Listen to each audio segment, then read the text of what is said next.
Tremendo. Morte adiada quando tinha 33 anos, meus superiores mandaram-me para a Bélgica. Nosso convento tinha poucas religiosas que pudessem levar adiante os trabalhos materiais. Ainda que eu não fosse muito forte e com frequência adoecesse, agradavam-me os trabalhos caseiros, como pintar, lavar os trastes, lavar os banheiros, colocar carvão nas estufas, e até o trabalho do estábulo. Quando tinha um pouco de tempo, gostava de ler. Sem embargo, por estes trabalhos pesados emagreci muitíssimo, ficando quase nos ossos. Minha superiora teve medo que não resistisse muito e o fez saber à superiora da caça-mãe de Poissone, Bratislava, que, humanamente falando, eu não tinha muito tempo de vida. Uma noite o Senhor me disse: tu me pediste que querias imitar-me e que eu te levasse comigo quando tivesses 33 anos. Chegou a hora, estou te chamando. Mas se tu aceitas seguir sofrendo na terra para salvar almas, eu posso prolongar tua vida. Respondi que desejava sofrer para salvar muitas almas do inferno. Então ele me prometeu que me deixaria na terra para que pudesse salvar as almas imortais dos homens, disse-lhe Jesus: dai-me a graça de poder vos consolar até que fique anciã, e quando morra, deixa-me levar almas a Cristo até o final dos tempos. Concede-me que eu possa rezar ante milhares de sacrários abandonados enquanto tu permaneças na terra na sagrada hóstia. Jesus me prometeu. Depois me disse: o que mais desejas pedir-me em teus 33 anos? O que mais podes dar-me, se vós te dás a mim totalmente? Respondi: tens razão, eu não posso dar mais que a mim mesmo, mas pede-me algo para ti mesma. A profundidade do poço de minha graça é infinita. Meu querido Jesus, posto que vivestes entre nós 33 anos, vos peço que nos dê 33 presentes. Está bem. Eu te darei estes presentes para honrar a minha mãe. Estas 33 promessas se realizarão nos que, com um coração puro, um desejo sincero e um fervente amor, consolem ao imaculado coração de minha mãe. O dom da palavra nos anos 40 e tantos, estando eu num de nossos conventos, a Madre Superiora convidou-me para dar uma prática para umas 150 religiosas de várias partes do país. A ordem encontrava-se então numa forte crise vocacional e várias religiosas queriam sair para casar-se. Eu estava morta de medo, e lhe disse: Madre, por favor, não me obrigue a isto. Como posso eu, sem estudos, dirigir-me a essas religiosas, quando muitas delas têm diplomas e são mestras? Eu nunca havia falado assim em público e meus nervos me impediriam de pronunciar uma só palavra. Mas minhas escusas não me serviram de nada e a Madre Superiora, por obediência, ordenou-me dar a prática. Já não podia insistir mais, somente pedi-lhe que me desse um pouco de tempo para consultar com Nosso Senhor. Assim, pois, disse a Jesus que eu não era nada, somente uma pobretona, e que não podia cumprir com a obediência se ele não me fortalecesse com sua graça. Então ouvi a voz confortante de Jesus. Não tenhas medo, não vai falar você, senão eu falarei por ti as irmãs, serás somente meu instrumento. Eu necessito que alguém se me entregue de alma e coração. As palavras de Jesus foram muito consoladoras e formosas, mas eu continuava atemorizada e disse-lhe que preferia fazer qualquer outro trabalho, mesmo que fosse dos mais baixos, do que dar uma prática. Então ouvi outra vez a voz de Jesus, te disse, não tenhas medo. Eu falarei. Diga à Madre Superiora que estás pronta para dar a prática. Abandonei-me completamente a Jesus e cheguei à capela pontualmente. Ocorreu-me que, enquanto as pessoas sábias preparam suas notas antes de dar uma prática, eu falaria improvisando, quase ao ar dei uma olhada no sacrário e uma felicidade sobrenatural invadiu-me. Ouvi outra vez sua voz, tu és somente um instrumento. Eu falarei. Sentei-me à mesa. Não me atrevi a olhar para ninguém, somente comecei a falar.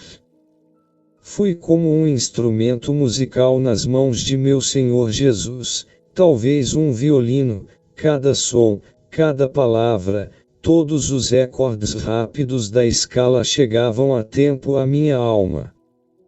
Tudo isto era a voz de Jesus. A pequena capela do convento converteu-se num bosque aceso, tudo estava aceso e irradiava uma estranha luz.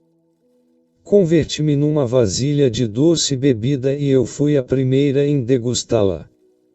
Eu fui a primeira em ouvir e guardar essas palavras. Fui a discípula, como os apóstolos no Sermão da Montanha. Eu estava absolutamente segura de que alguém estava falando em mim de coisas que eu nunca havia pensado antes. De que estava falando Jesus. O ouro de suas palavras brilha ainda em minha alma. Falou das religiosas, das que desejam deixar a ordem, das que querem casar-se, do descontentamento, da desobediência, da falta de respeito e obediência às superioras, da crítica às suas ordens. Falou do processo de desintegração que se encontra em quase todos os conventos. Eu estava tão cheia de gozo que não podia nem sequer ouvir minha voz e não sentia que meus lábios se moviam. Não foi uma prática que Jesus deu, foi uma música sobrenatural que inundou a pequena capela e todas cantamos com ele. Estávamos cheias do alegre espírito da pobreza evangélica, da obediência e da castidade. À medida que Jesus falava, eu ia desaparecendo completamente. Falei cerca de 2 horas. Não fechei minha boca nem por um momento. Estava cheia da graça sobrenatural e não sei como terminei a prática. Depois, desapareci rapidamente correndo pela escada para meu quarto. Mas as religiosas seguiram-me também muito rápidas e me alcançaram. Estavam assombradas do que eu havia dito. Depois a superiora informou-me que muitas daquelas que queriam deixar a ordem prometeram ser fiéis a seus votos. Vês, Natália? Disse eu tinha razão em insistir em que tu falasse. Eu disse-lhe que não fui eu, mas o próprio Jesus quem lhes falou, que eu mesma aprendi muito porque sua voz saía de mim, eu somente ouvia sua divina melodia que ressoa ainda em mim, somente minha graça te mantém viva, minha misericórdia vive em teu coração. Deixei-me ficar na luz de seus pensamentos. A vocação de Soror Natália assim me disse o Senhor, filha minha, diga a teu confessor, se eu encontro uma alma pura e pronta a fazer sacrifícios, através dela eu posso salvar não somente 1 milhar de almas, mas nações inteiras. Tens esquecido, meu Senhor, quem sou eu? Verdadeiramente não és nada nem ninguém, o que tens de fazer é transmitir minhas mensagens tal como eu te falei. Isto deu-me paz, desta maneira posso permanecer em minha insignificância. Noutra ocasião queixei-me com o Senhor de que eu não falava a língua húngara muito bem e por isso eu esperava que ele me liberasse desta árdua tarefa. Ele respondeu: Tu não sabes nada, criatura torpe. Para que achas que eu te dei o teu confessor e tua mestra de noviças? Eles estarão ao teu lado e te ajudarão. Perguntei a Jesus quais eram suas intenções para mim. Ele respondeu: Filha minha, através do amor e do sofrimento, serás vítima pelos sacerdotes, pelos pecadores e pelas almas do purgatório.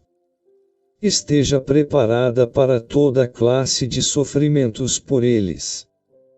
Quando eu peça um sacrifício, tu deverás comunicá-lo a teus superiores e a teu confessor. Se eles não aceitam, eu te darei sofrimentos interiores. Por isto eles saberão que sou eu o que te pede este sacrifício. O que me disse ocorreu. Os sofrimentos em minha alma foram tão tremendos que eu preferiria melhor qualquer dor física. Um dia, Jesus me atraiu para ele com tal força que perdi completamente o controle de meus sentidos e não pude dizer minhas orações vocais. Quando recobrei a consciência, estava envergonhada porque havia interrompido a oração da comunidade. Sofri muito porque Jesus mostrou-me as catástrofes que sobreviriam sobre o mundo e a perdição das almas. Minhas superioras me ordenaram que pedisse a Jesus que me enviasse suas dádivas sem sinais sensoriais externos, de outra maneira não poderia participar na oração comunitária nem tampouco permanecer na comunidade das Irmãs de Santa Maria Madalena. Comuniquei isso a Jesus, que me disse: Muito bem. No futuro tu receberás minhas graças sem sinais visíveis. Eu viverei e atuarei em ti como fiz quando vivia entre os homens. Eu vivi, orei e trabalhei como qualquer outro homem.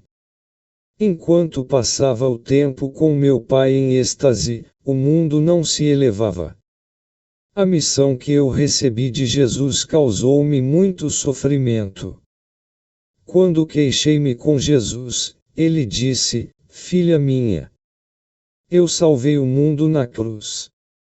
Eu dei meu sangue por ti, teu confessor e tua mestra de noviças todavia não derramam seu sangue. Não esqueças que os sofrimentos são o preço da terra na qual eu estou preparando um futuro mais feliz para teu país e para todo o mundo. Em 1940, quando eu tive dúvidas acerca da autenticidade das mensagens que recebia, Jesus me falou: Não tenhas medo. Fui eu que te falou, eu, o amor duradouro e a verdade duradoura. Meu desejo e minha vontade são que o mundo reconheça a minha Mãe Imaculada como Rainha do mundo. Esta mensagem deve chegar aos sacerdotes. Meu coração não pode descansar até que minha Mãe Imaculada tenha subido publicamente ao trono do mundo como Rainha do mundo. Timidamente o contestei. Eu não posso dizer isto aos sacerdotes, porque meu húngaro é pobre, e há perigo que não possa transmitir tuas mensagens corretamente. Ao ouvir isto, o Senhor consolou-me dizendo: Eu sou o Deus do poder, eu sou pequeno com os pequenos, mas sou grande com os grandes. Não vaciles, somente diga tudo a teu confessor. Ele não entenderá mal nem minha vontade nem minha divina intenção. Alguns dias depois, Jesus urgiu-me assim: Se eu falo, tu deves falar também. Sempre e quando eu esteja calado, tu deves estar calada também. Por que tens medo? Tu não fracassarás. Minha Mãe Imaculada receberá as honras que ela merece. Esta é a última vez que eu te confio algo. Vai e faz o que te ordenei que fizesse. Tu não deves retardar o gozo que meu coração quer realizar por teu intermédio e completar contigo. Numa visão dei-me conta que meu querido país não seria uma exceção na catástrofe que se avizinhava e pensei que seria inútil escrever e comunicar tudo isto. Jesus me repreendeu docemente. Que eu corri e deixei minha missão quando vi minha cruz e minha morte. Tu deves fazer o mesmo que eu. Tu deves continuar escrevendo mesmo que moras amanhã e tudo se perca. Eu sou o único que dá a ordem sobre meu projeto, ninguém pode pedir-me contas. Ninguém pode intrometer-se no que eu faço. E se meu confessor me proibir escrever? Perguntei. Então não escreverás. A palavra de teu confessor é a minha. Conserva teus escritos cuidadosamente porque se necessitarão depois da guerra, Segunda Guerra Mundial. O padre Gologi continuará meu trabalho como meu apóstolo. Noutra ocasião Jesus consolou-me. Tu tens que receber minhas ordens divinas com paz em teu coração.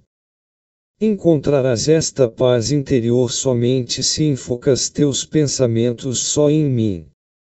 Eu quero que digas minhas mensagens a teu confessor. Sois o instrumento com o qual eu quero abrir a porta e alcançar a meus sacerdotes. Ó Jesus, bom pastor! Que é o que tens feito? Que é o que estás pensando, escolhendo-me e rebaixando-te tanto? É impossível para mim resistir aos desejos de Jesus, eu quero obedecer cada um de seus desejos enquanto ele assim o queira para que tudo isto lhe glorifique em tudo porque ele é tudo e eu sou nada. Segunda experiência